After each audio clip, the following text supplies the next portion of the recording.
Throughout the peak of the pandemic, Russia joined the ranks of governments ordering its people to quarantine at home for months on end. But it was never an option available to all.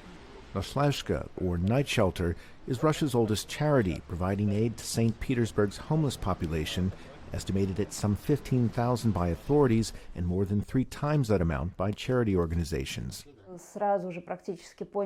Right away, we understood that people who live on the street will have nowhere to isolate. And let's say they have a positive COVID test or symptoms, they'll have nowhere to go.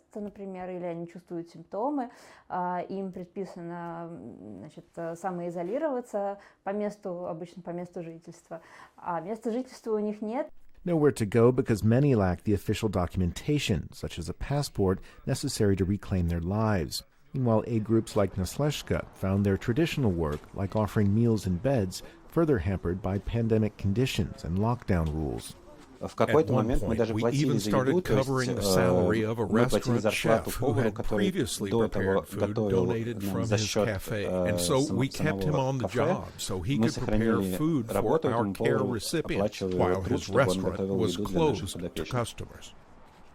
Andrei, who says he was cheated out of his salary after moving to St. Petersburg for work, a common story that complicates the stigma of Russian homelessness as primarily a cause of drug or alcohol abuse.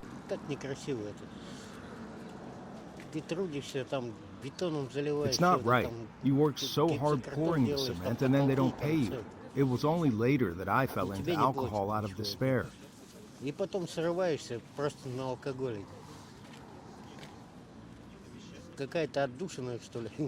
Andrei and others say the economic downturn during the pandemic has left them with few alternatives to scrape out a living and fearing life on the street more than the virus. I looked at vacancies at the employment agency and there's almost nothing.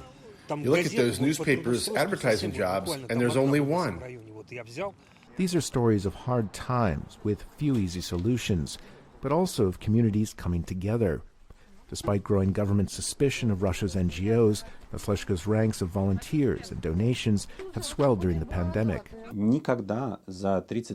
Never in our 30 years of work have so many people given thought to and cared for homeless people as they did in 2020. In difficult moments, people naturally think about those who are worse off than themselves. Now the organization is working to get the city's homeless vaccinated from COVID-19, opening the door to temporary shelter and the wider net of legal, psychological, and employment services Noshlezhka provides. But it's an achingly slow process. Traditional Russian red tape means many will wait years to get the official government documentation that allows them to not only get the shot, but also puts them on the path towards finding something like home. Charles Maines for VOA News, St. Petersburg, Russia.